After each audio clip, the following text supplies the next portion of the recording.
Good to see you all. Thank you to everyone who's made the commitment to stay on and join us for the hybrid workshop.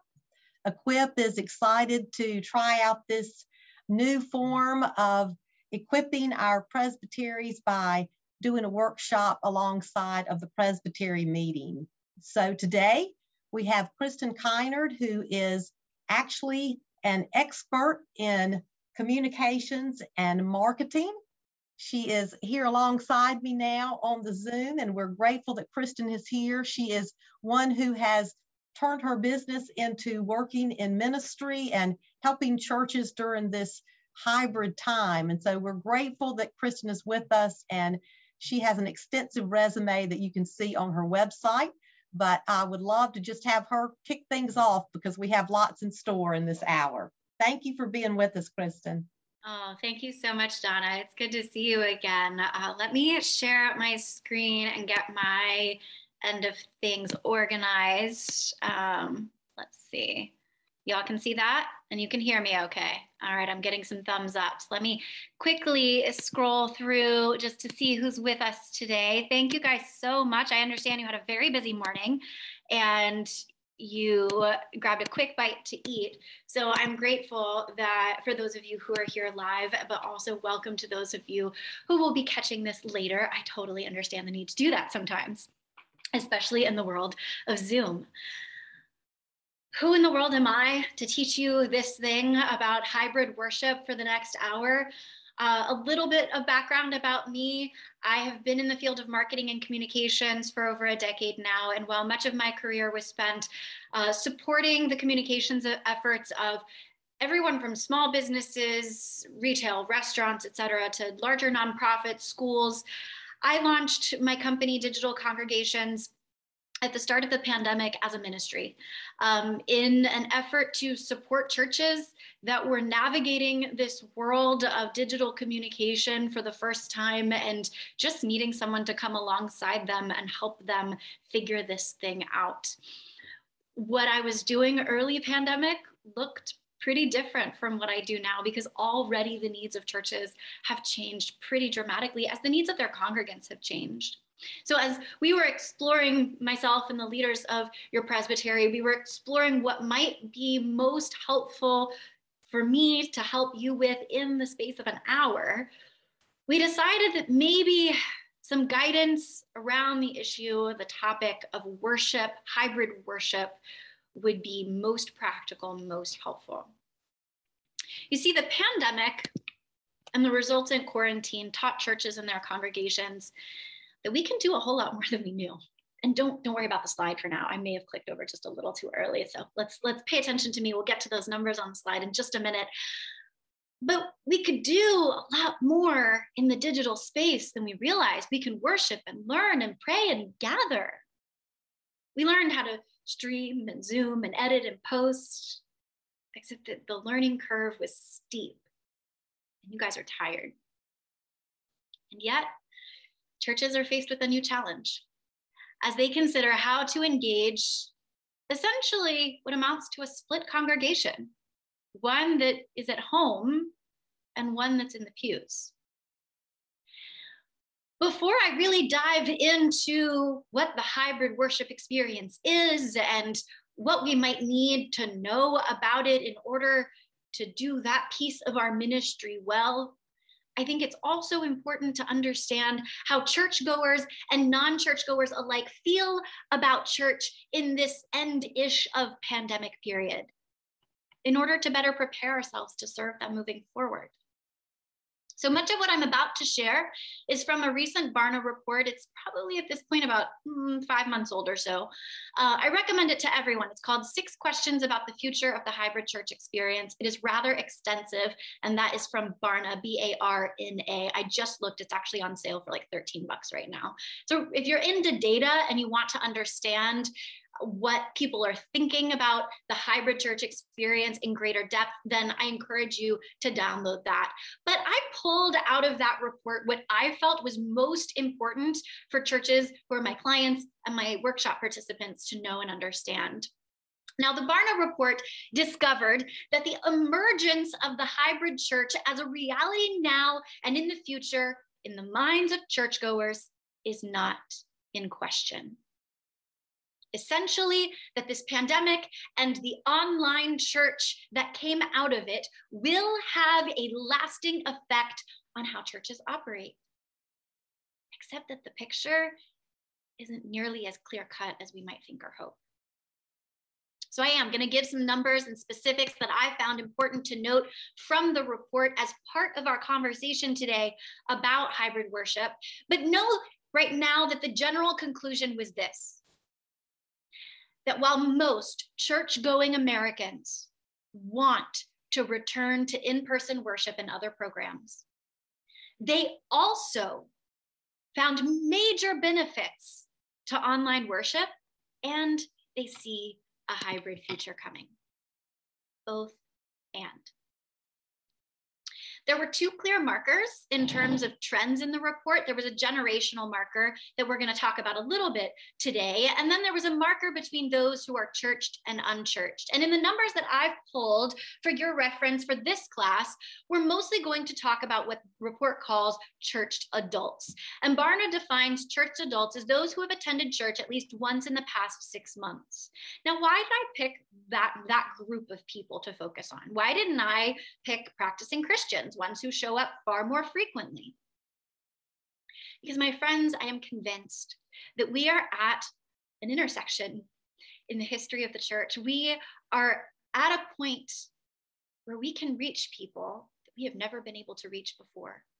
Members on the fringe who showed up for whatever reason when they could, but maybe not regularly, maybe once every 6 months, maybe on the biggest holidays. We have an opportunity to reach more people than we ever have before through digital ministry. And so, in my opinion, it's important to understand what they're thinking as well. Now, I will say, I don't have the chat pulled up. It's a little bit of a distraction to me when I don't have a moderator, but I don't intend on talking for an hour. So I will stop at about 15, like I guess we started at 1:15. I'll stop at around 2. And the last 15 minutes, I am happy to take questions and engage with you in the chat, or you can unmute yourself. So I just wanted to give you a heads up that that was coming. So let's start with the slide. You see, while 52% of churched adults overall say that they will prefer primarily physical gatherings in the future, 35% say that they want to have access to both. Now, churched baby boomers, which if I were a betting woman, I would bet make up most of your congregations, churched baby boomers are the most likely to say that they will prefer primarily in-person gatherings at 71%. But Gen Xers, millennials, and Gen Zers are much, much more likely to forecast a hybrid approach. Now, two things.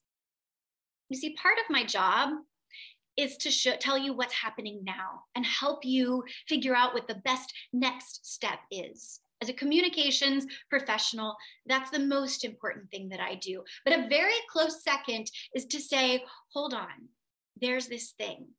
It's coming and we need to pay attention to it.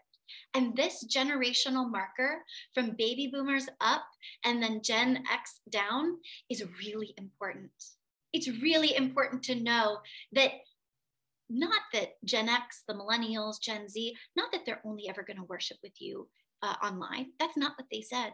In fact, it says, in my notes, I say they are much more likely to forecast a hybrid approach. Now, what does hybrid mean? Hybrid means many points of connection, whether you're in person or online, whether that's worship or whether it's other programming or just ways of connecting with you, connection points.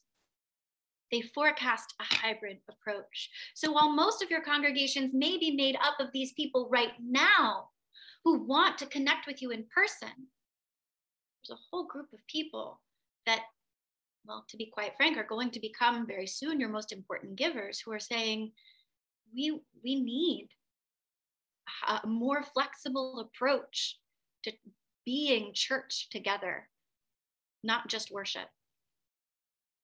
71% of all church adults and even 67% of church dropouts during the pandemic see the value of online church services. And this number, I think it's number 4 on my slide, this was the thing that stood out to me the most in the report. 81% of all church adults said that when they attend church digitally, they feel connected to their community. I hear from so many pastors, church leaders, where we're just not connecting with people. They're not connected to us. That's not what they're telling us. It's not the same. They're not saying it's identical to being there in person, but they're saying that when they engage with their church online, they feel connected. And then finally, despite many churches already reopening for in-person worship, Barna found, and this was even earlier, so I anticipate this number has probably grown since then, but Barna found that 56% of church adults and 75% of pandemic church dropouts said that they are, quote unquote, waiting for church services to go back to normal before they return. I hear a lot of people tell me, church leaders tell me, we're just not seeing people come back. There are still people who, a lot of people just aren't ready. And we need to be okay with that. We need to acknowledge that they're just simply not ready. It doesn't mean that they're never going to come back.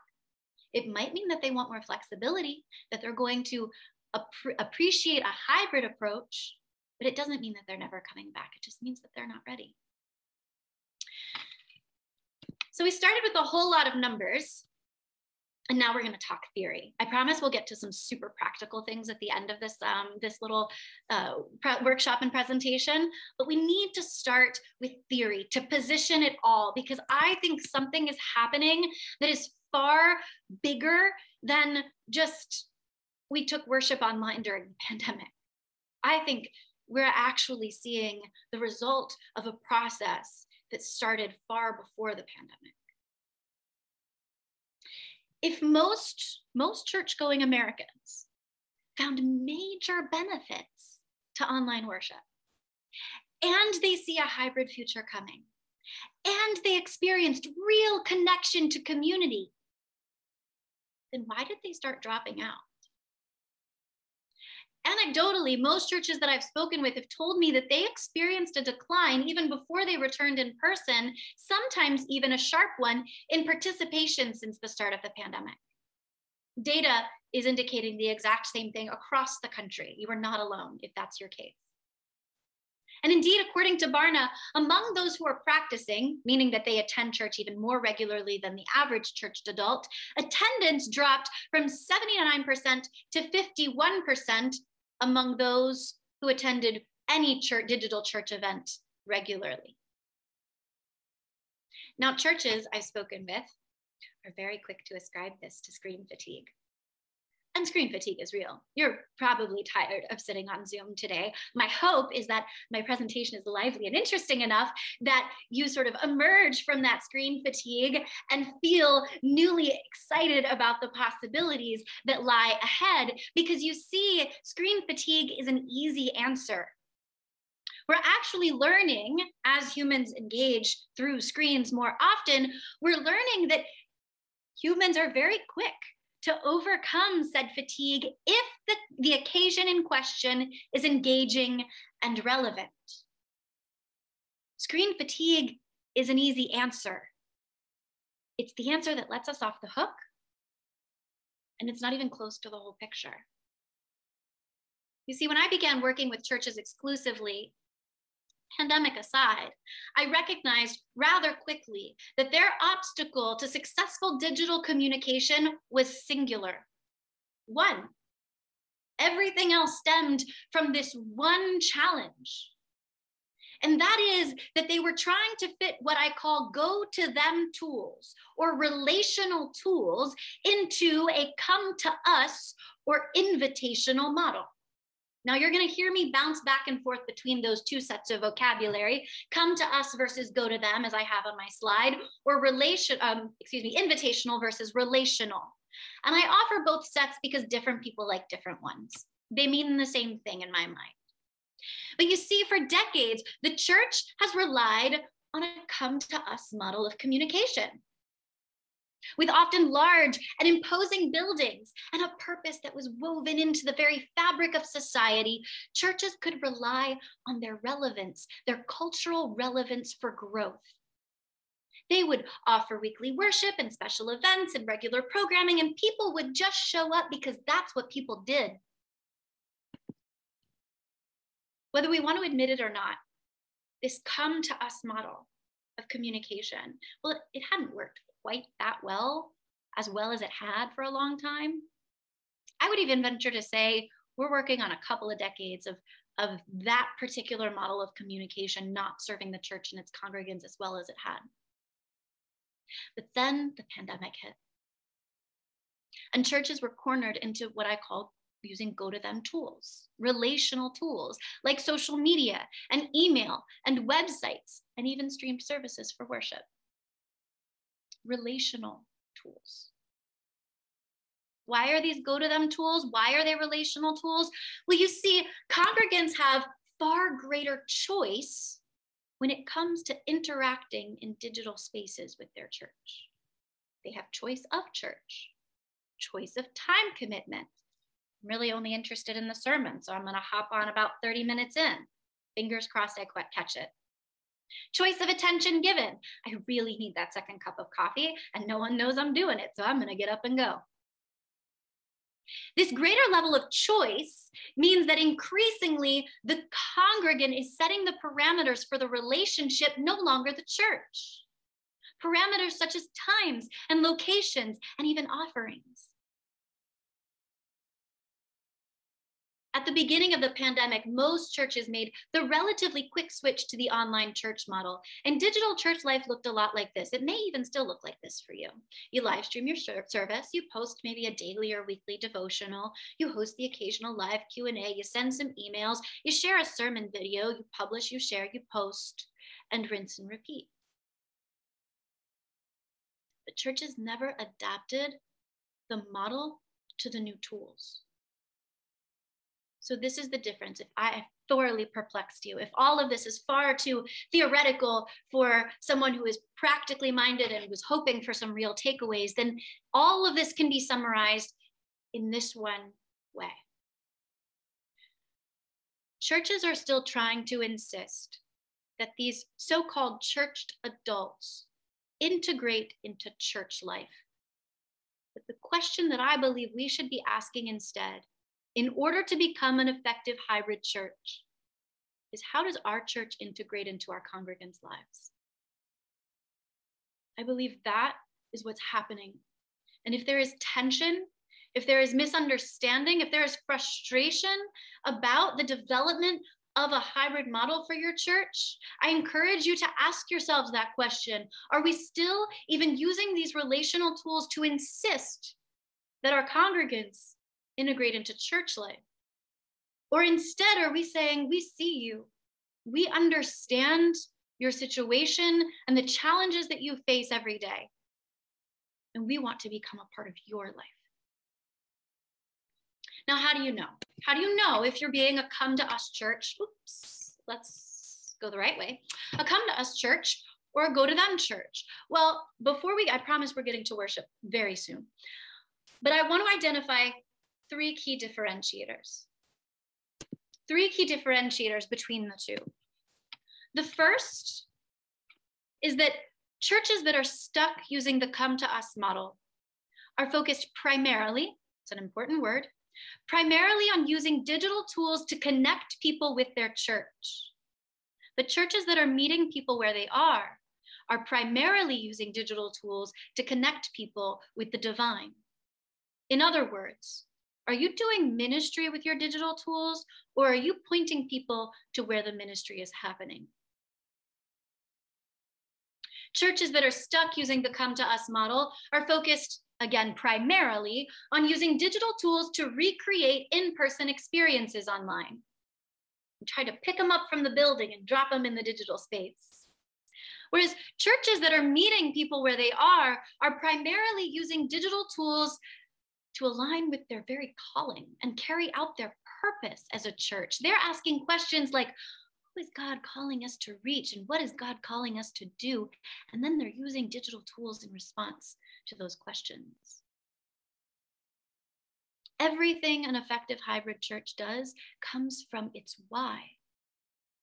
So in other words, Come to Us churches are still focused on the what of their church, while Go to Them churches are focused on their why. And finally, churches that are stuck using this Come to Us model are focused primarily on using digital tools to inform and invite, essentially marketing. While churches that are meeting people where they are primarily using digital tools to inspire and add value, in other words, ministry. Now, I know I'm moving kind of quickly. I have one more slide before we get to the worship specific component of this. And if you were to take my longer 3-part series, then I would delve into each of these points a whole lot more than I'm about to. But I think it's still important for you to have, at least to begin thinking about, what I call the 4 qualities of a hybrid church, of an effective hybrid church. You see, a hybrid church does more than restream its worship service, meaning that it adjusts the in-person experience of worship so that those who are worshiping online do not feel like they are second-class citizens. And that's the piece that we're going to explore in just a moment. So I'm going to hold tight on that. 2, a hybrid church encourages different rhythms of participation and engagement, meaning that the measuring stick for what it means to be active in a church is no longer only showing up for worship on a specific day, at a specific time, and in a specific way. We encourage different rhythms of participation and engagement. A hybrid church is about people, not programs, meaning that it acknowledges that a person's spiritual life extends beyond the church, and it teaches and encourages spiritual practices for the home. I see furious note-taking, so I'm pausing just for a moment. And a hybrid church relinquishes the role of the expert and is willing to become an explorer. It becomes willing to experiment and take risks, bringing the congregation along with it on the journey. Again, I could do an hour session on just one of those, but let's talk about that first one. Let's talk about worship. There was a question in the survey that you guys took that basically was, well, what does hybrid worship mean exactly, right? You know, I think traditionally, most people talk about hybrid worship, meaning that you have a live worship experience that can be accessed in multiple ways, usually online and in the pews in the building. But if you were to take this 3-part class, then I would teach you that actually it doesn't have to be that. You could be a hybrid church and offer an in-person experience of worship and something totally separate for the digital space 3 days later. And I want to stress this point because I know some of you are smaller churches. I believe that this is a gift to the church, that this period of transition actually is the shaking up that the church has needed for a long time to reach people like me. But I also believe that if this is the shaking up that the church has needed for a long time, that it is for every church that believes it is called to the hybrid experience. And that includes the smaller church with limited resources. To be an effective hybrid church does not mean that you have to have wildly large budgets and large staff. It simply means that you are prepared to minister to people both online and in person. That's it. And worship does not mean, a hybrid worship service does not necessarily mean that you have to do it live in 2 places at once, except that most churches are doing it that way. And so we're going to make the assumption today that that is what you're engaged in. You are engaged in a form of hybrid worship that is live for people at home, as well as the people in your building, that they are sharing in that experience. Yes, it might be available on Facebook later, but there is a point at which people at home can access the in-person worship live. So let's talk about that first of the 4 qualities. I want you, as an effective hybrid church, to learn to honor both parts of your congregation equally. Ideally, by now, you have your technological setup. We asked the question, maybe I needed to talk about the technology you need, but that didn't really come up in the surveys. In fact, you had questions about, how do we connect with the people who are at home? When they're through a camera, how do I do that? I want you to learn to honor both parts of your congregation equally.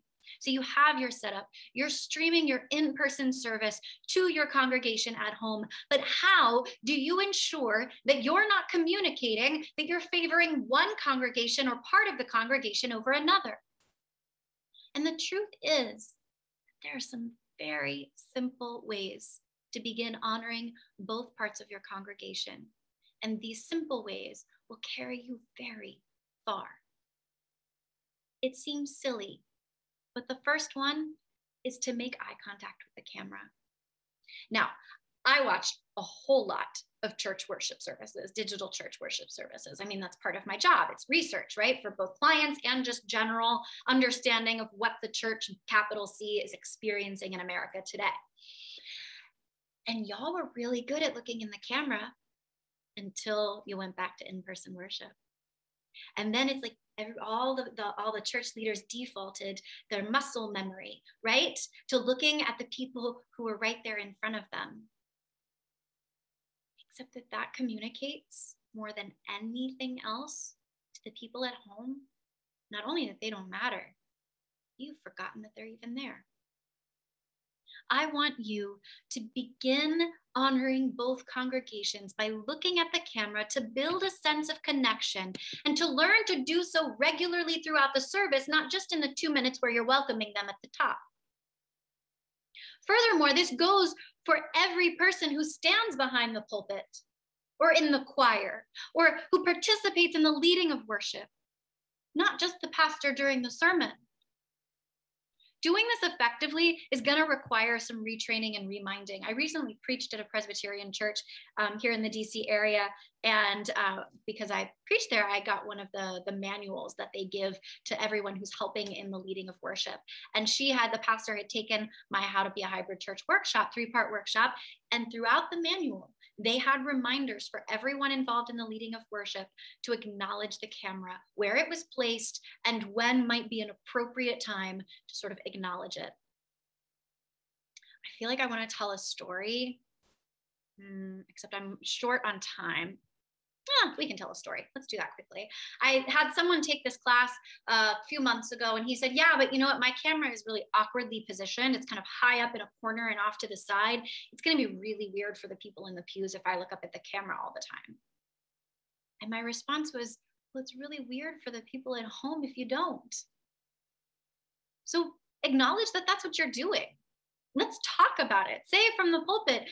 Y'all who are here this morning, there's this new piece of equipment that we're so excited to have way up here. You may have missed it, but it represents people whom we love, who are important to us. And so from time to time, you're going to see me look up there. But I would encourage you whenever I do to acknowledge them and pray for them and be grateful that they're experiencing worship with us. Why can't we say that? Of course we can. We want to be explorers, not experts. Bring people along on the journey with us. 2, I want you to utilize multiple camera angles. Even if you only have one camera, I want you to use your settings in a way that you can use multiple camera angles. It is very important in keeping people's attention. You see, their attention is fractured, inevitably. One of the benefits of worshiping in person is that there is an ability to focus because a lot of people are doing the same thing at the same time without distraction. Well, we can't change that at home. We can't change the fact that they are distracted. And so it is our job to help them stay focused. And one of the ways that we do that is by mixing up the camera angles. Now, y'all are gonna laugh because the technology person is, her Google Docs just signed her out of her account and I lost access to my notes. Isn't that funny? All right, let's type in my password and see if it pulls it back up quickly. If not, I'm gonna riff and we'll see what happens. Let's see. It pulled it back up. All right, let me find my place in my notes. I don't mind riffing, but then I often just go on for far too long and you really don't need me to talk more than I had planned on talking, especially after a long morning. All right, we are back in business, my friends. So I want you to utilize multiple camera angles, except that I don't want you to get overly creative with them. As bad as it can be to have just one camera angle the whole time in distracting someone, it is equally off-putting for your camera angles to be anything other than what would be a natural angle if you were sitting somewhere in the sanctuary. I once looked at a worship service and a church had one of their cameras at the bottom of the first pew pointed up at the pulpit. So all you saw was really the person's neck and like bottom and chin. It was very unnatural, very distracting. We don't want to use unnatural camera angles because that reminds the at-home worshipers that they are spectators to something happening somewhere else. So it's a fine balance between the two. Now, this fourth point may seem counterintuitive, and frankly, you should just know that a lot of people doing what I do disagree with me. In fact, in researching in preparation for this series that I developed, I found professionals in church communication who flat out said exactly the opposite. But I stand firm in my belief that not everything should be polished. I think that, to be a little theological here, we need to leave room for the Holy Spirit. The Barna Report actually said, doing church in person allows for a natural level of authenticity. There's no space to edit out transitions, a flat note, or a misspoken word. Those in-between moments or even small mistakes of a gathering are invisible elements that make services organic and embodied. Leaving room for unstructured space in online ministry can be key to building trust and vulnerability with participants on the other side of the screen. And we're going to talk about that word trust on the next slide. So keep that in mind. But embodied. These are elements that make services embodied. And ours is an incarnational religion, faith. We experience the divine through the vehicle of the body. And if we make things so performative, so perfected, that they're void of humanity, then we lose the worship too. Now, the biggest piece to learning how to honor the at-home congregation is to learn how to turn what I call passive viewers into active audiences. And many of you are likely already doing this. You're already sort of using live chat on Facebook, for example, while streaming, using the comments and questions to engage a live audience at home. But I want you to think a little bit more in depth about what might be possible.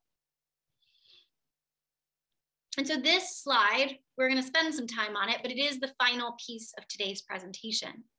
How do you turn passive watchers into an active audience? Well, the first thing that I want you to do is, outside of even the worship service, I want you to assign digital ambassadors. We have volunteers for just about everything in churches if we can manage it. But I have yet to see very many churches that have assigned volunteers to the digital space. So that's where I want you to start. Now, I wrote a blog post. If you go to digitalcongregations.com, you will find a blog post. It's probably, it might even be a year old now, but it's on digital ambassadors. And I dig in a lot more into what might be possible with that particular role. But essentially, I want you to find a handful of people who are personally active in the digital space, especially on social media, and who enjoy the use of these platforms. And I want you to ask them to regularly engage with your church's content by liking your posts and commenting on when them appropriate and sharing them from time to time, maybe even tagging a few church friends who may be missing what you're publishing. Essentially, supporting your visibility in the social space. Then comes Sunday morning. I want you to invite these ambassadors to engage in the chat on your behalf. That's the first step. Having a person or two committed to this piece of the worship experience. It's essentially the greeter at your front door, the digital equivalent of the greeter at your front door. But I want you to assign people. I want you to be intentional about having a representative or two in that space on Sunday morning if you have a live chat feature as part of your service. Then, at the very beginning of the worship service, as these individuals engage in the chat, whomever is welcoming people to worship should, at the very beginning of the service, should acknowledge the people at home. Verbally, from the pulpit, I want that person to say, yes, we welcome those who are here, and we welcome the people who are represented by that piece of technology in our sanctuary. You are just as important to us as the people who are here. And I hear me on this, because we can communicate ever so subtly and unintentionally that we don't value their experience. Don't say, we hope you join us in person soon. That says you're a second-class citizen and we don't value what you're doing as much as the people who are here. Don't say, well, we really wish you were here. It can be true, but it doesn't make them feel good about the choice that they've made. It doesn't say, we love you and we want you to worship with us in any way that you're comfortable or feel led. So you welcome them, and then you do what I call activate the audience. Now, understand that the examples I give may not be culturally appropriate for your church, but I share them to get you thinking as to what might be possible. In that moment of welcoming people from the pulpit, I want that person to acknowledge your digital ambassadors in the chat and to essentially encourage those who are worshiping from home to engage in the chat with them. Now, it can be as loose as that. Just say, you know, Betty and Donna are meeting us on Facebook today. You'll find them in the chat. You know, they're here to welcome you, and then have them say something. But it could even be more specific. And I prefer this other way of doing it because I think it is a stronger call to action. I encourage you to use a question, maybe a question of the week or one that you use every week, something that they can respond to in the chat, basically as roll call, as attendance for your purposes, but for their purposes as an opportunity to come forward and identify themselves. One church that I work with, they actually just ask for one feeling word that summarizes their week. Something simple. Note that this is not the time to ask really complicated questions. This is not the time to ask, how has God shown God's self to you this week? This is not the time to say, how did you show love to a neighbor? This is just something easy. I mean, if this is culturally appropriate for your church, it could even be something like, you know, what basketball team are you supporting during March Madness? We're just looking for an identifier. This is not the relationship building part of it. It's just, we know you're there. We would love to know who you are. And we would love to know a little bit about you.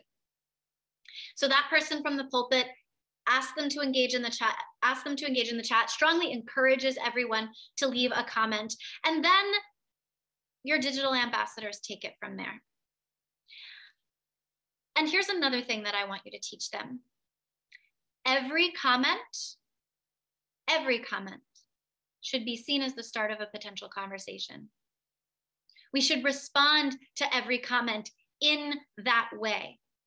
If all you're doing, if someone says feeling word of the week is exhausted or overwhelmed, and all you do is a thumbs down, I don't like your comment, that's incredibly awkward. It's the equivalent of not verbally responding to someone in person who has shared something personal with you.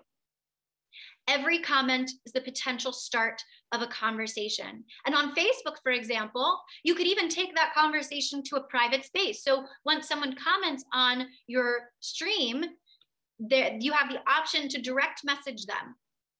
Say someone says exhausted is the word that they used, and Donna responds publicly, I'm so sorry to hear that. I know what it's like to have an exhausting week, and I will pray for rest and recovery for you.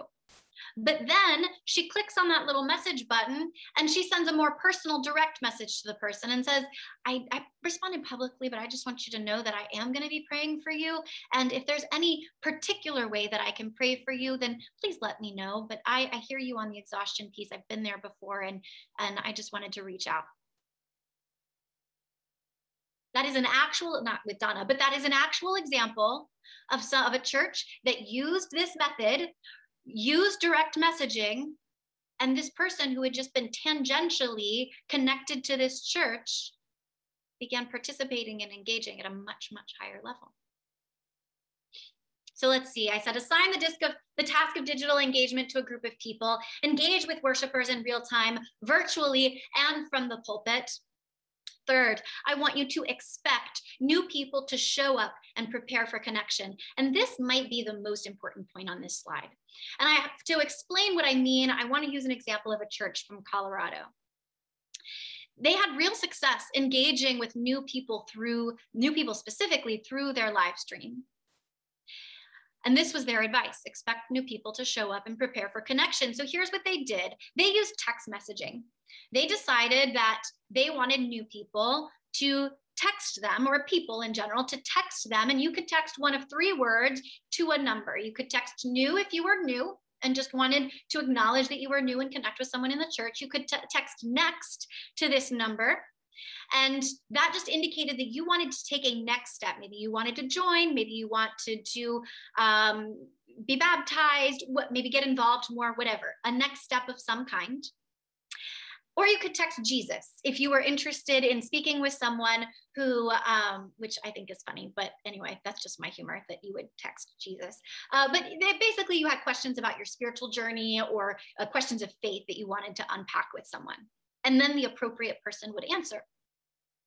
Now, they scrolled this texting number and the way to access it across the bottom third of their live stream video 3 to 4 times, I believe. Yes, it's 3 to 4 times during every worship service. Repetition is key when you're communicating next steps, right? Saying it once is not nearly enough.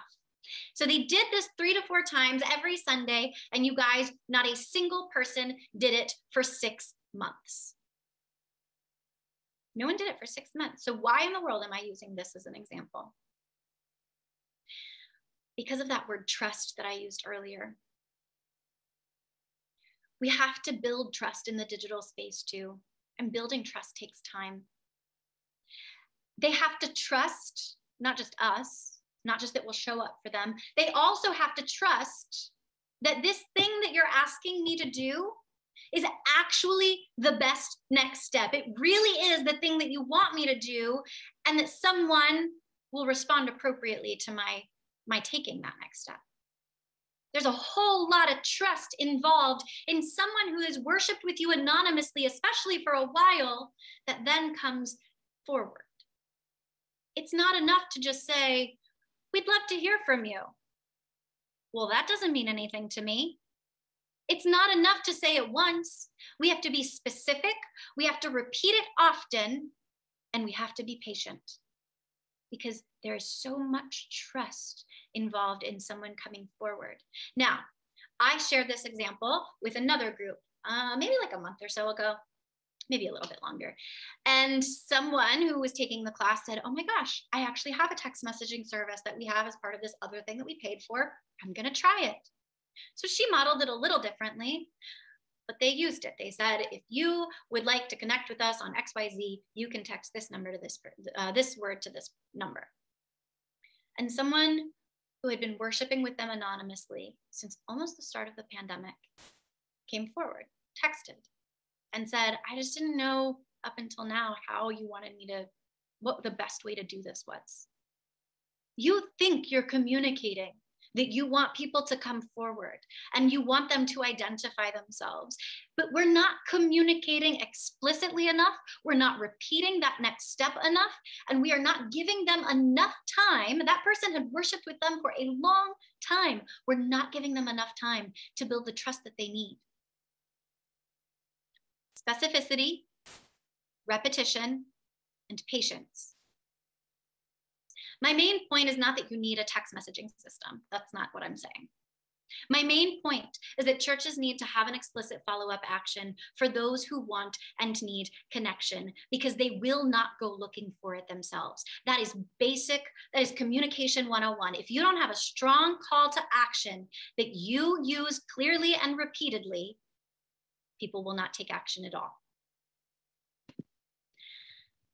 And then finally, I want you to have a plan for the more potentially isolating moments of the service.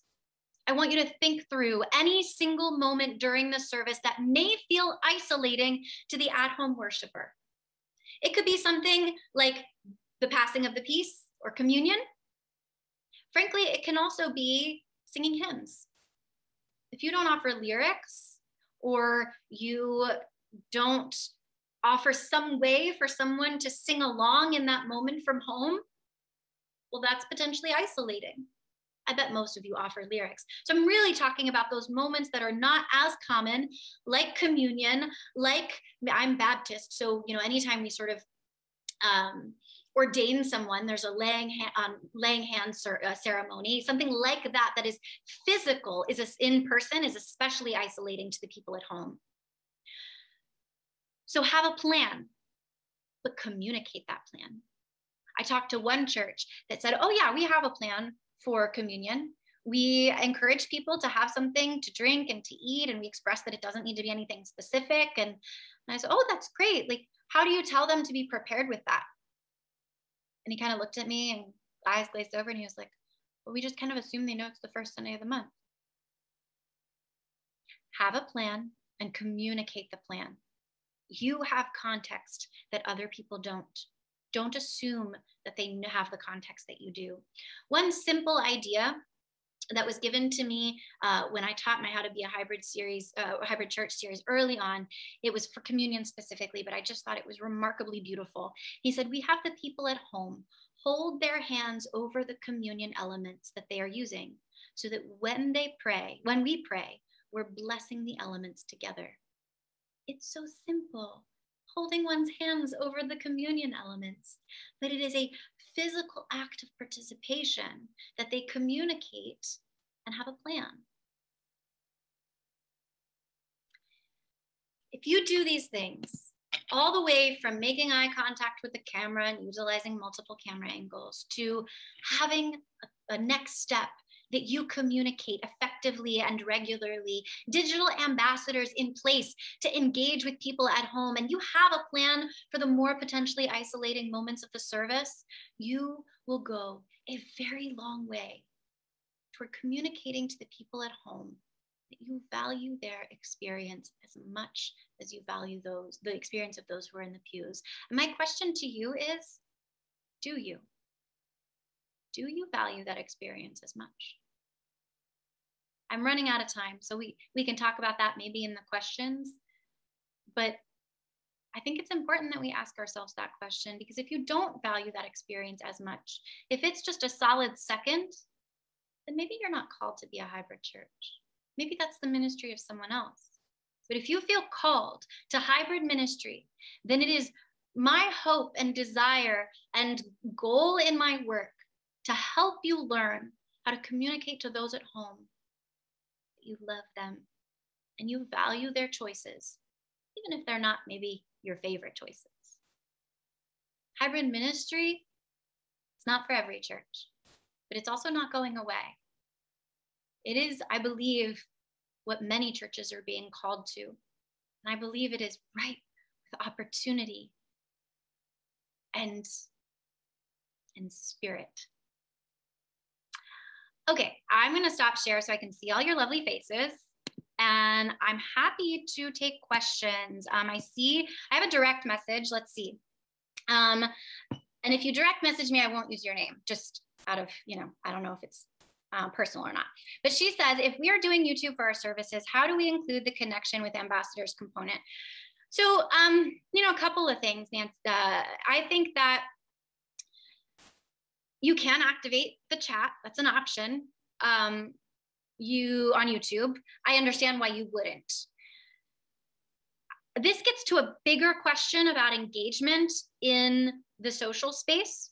We often think, and again, this is something that I teach, I couldn't tell you all of the things in the space of an hour, but I'm glad we're getting to this point because it's a good one.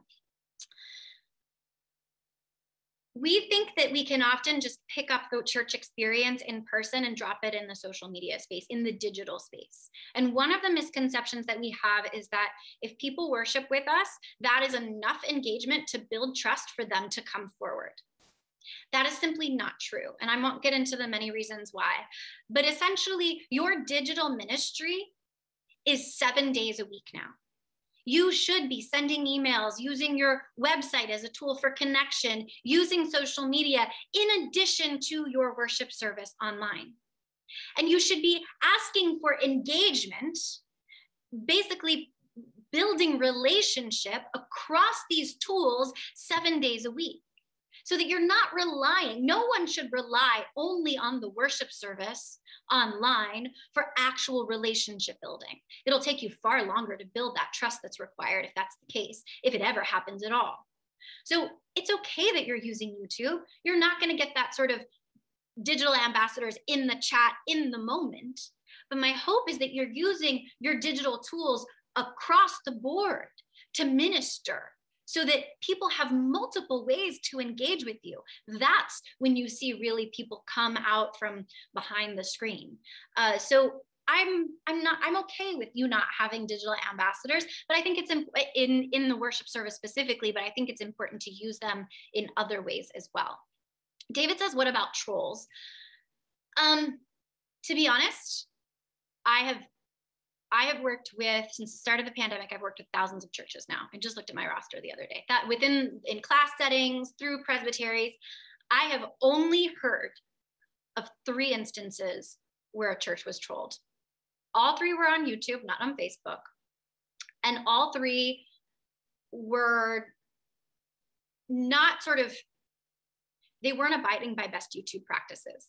So this isn't to say that trolls aren't real.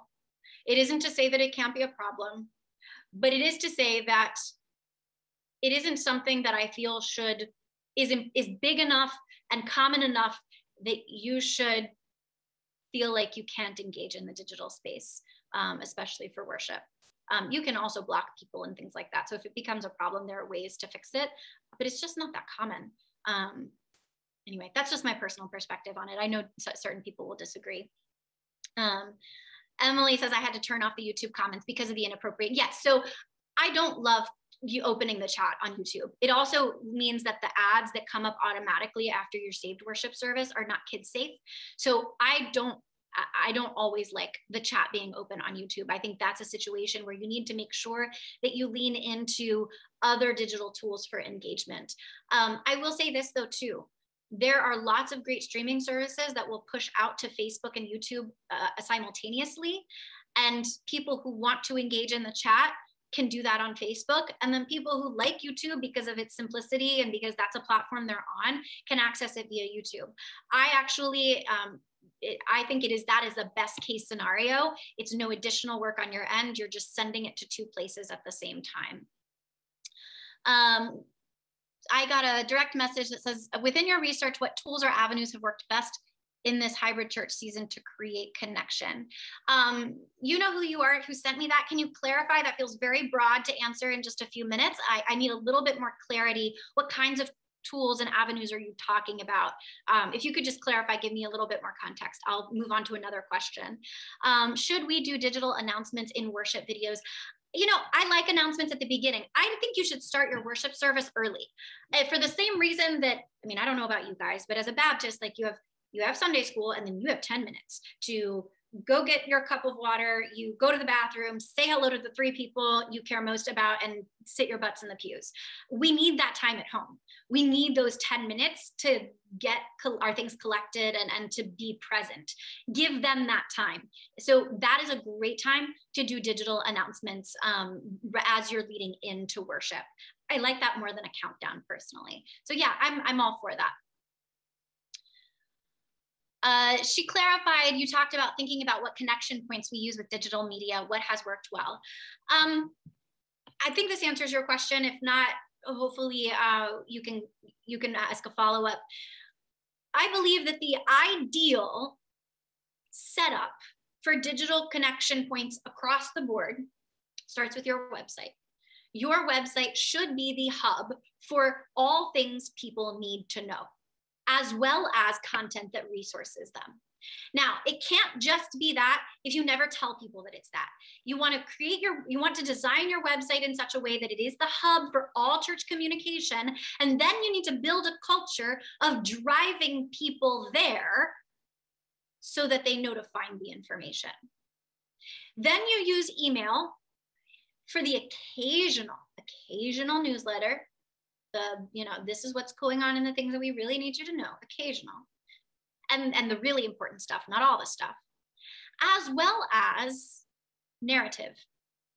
I think it's great to use email for, a quick note from the pastor on just what's on her mind lately, or one church that I'm working with right now is asked several congregants to contribute to a Hope Stories series that we're doing through video and by email. So using email actually for narrative and for storytelling as opposed to just sharing information, especially if your website is the hub for information. Then social media similarly can be more of a, every now and then the most important things you need to know, will communicate that to you, but really it's your website. And then social media becomes the gathering place. It becomes the place where we show the pictures from the trunk or treat event, and the spiritual quote that will inspire you on a Monday morning. And it becomes all of these other pieces that makes our spirituality and our church life part of our own life. That is massively appropriate for social media. Let's see, I love texting as an option for communication. I actually think that texting next to your website is the best way to communicate the things that are most important that people need to know, especially in terms of event promotion. There's one church that uses texting wildly effectively. First Baptist Church of Pasadena, California.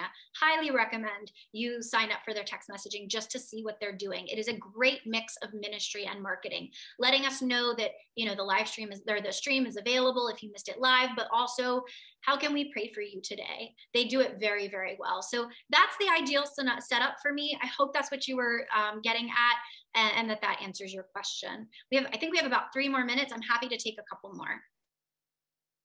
You're also welcome to unmute yourselves if that's easier.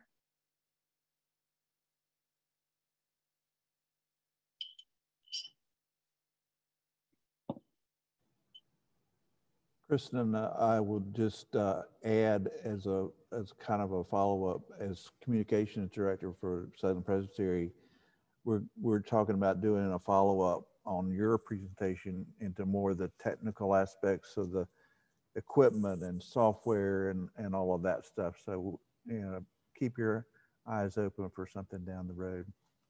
Thanks for adding that. I had forgotten that. And what a great resource for your churches. Thank you for that.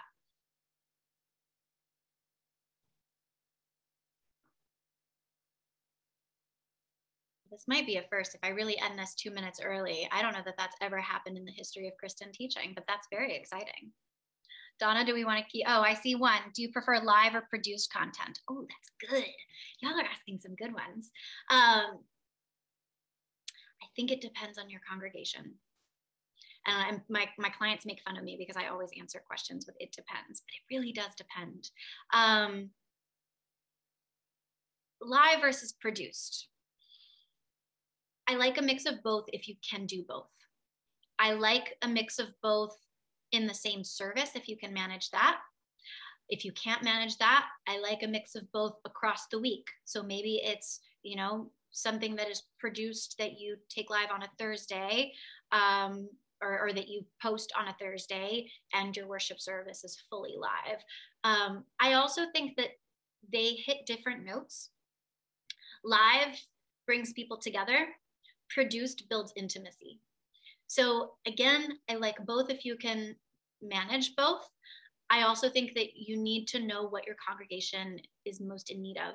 Do they need to come together, or do they still need the intimacy of having the pastor sit this close to the camera and talk to them? We just need to know our people. We need to know what they need. And that's how I see both of those components. What are best ways to connect with you? Oh man. I've answered this person's question several times. So it looks like Lisa has another question. The person direct messaging, she's asked several. So I'm going to give it to Lisa first since we only have a minute. I'm sorry. Lisa, can she be unmuted? Yeah, I am. Thank you. I'm interested in live worship where people use their phones to be involved in a sort of dialogue toward type sermon. Yeah. And I don't know how to, technologically, I don't have any idea how to do it, but have you seen success with that so that it changes the whole nature of worship and that it is more like an intercessory prayer almost? Yeah. So I know several churches that are doing that. One that you should look at is Common Thread Church in Raleigh, North Carolina. They're doing some things very differently. I'm really excited by their ministry. You should know that they sort of deconstructed the whole traditional model, but their sermon is far more participatory. They don't even call it a sermon, forget what they call it exactly, and they're doing that in the digital space as well. There are tools that you can look at, things, and this sounds like maybe this is going to be addressed also in the thing that John does for you guys, but there are tools like Ecamm or OBS. These are tools that bring together the in-person as well as the at-home from a technological standpoint. So one quick example is my church in Alexandria, Virginia, uses Ecamm. And at the moment of the prayers of the people, we actually have people sort of raise their hands and stand up in person and say, these are the things that I need prayer for. Well, they wanted to be able to do that for the people at home if they felt so led. And so what Ecamm does, they push their stream out to multiple places. It gathers all of the comments from all of the places, and then the person managing it can push comments live to the stream, and then the people at home see it as well as the people in the pews who are watching a screen who have a screen in the sanctuary. So while people are asking for prayers, David can have his comment pushed to the screen so that everybody at the same time sees that his aunt is in the hospital and needs prayer. So you can use elements like that. There is technology out there to do this type of thing and to do it very well. Now, to use mobile devices, that just depends on how you have it set up. It doesn't sound like you have all the technology kind of aligned to do that. I would say with what I can offer you right now, yes, it's possible. Yes, I believe that type of interaction between the people at home and in the pews is absolutely the hybrid experience of the future. And I would encourage you to touch base with, it sounds like your Presbyterian, your communications person, to see if they can help you figure that out. I know that wasn't very helpful, but it was encouragement to head in that direction, because I think that's amazing that you're thinking that far ahead and that innovatively. Okay, I think we're out of time, Donna. Is this it?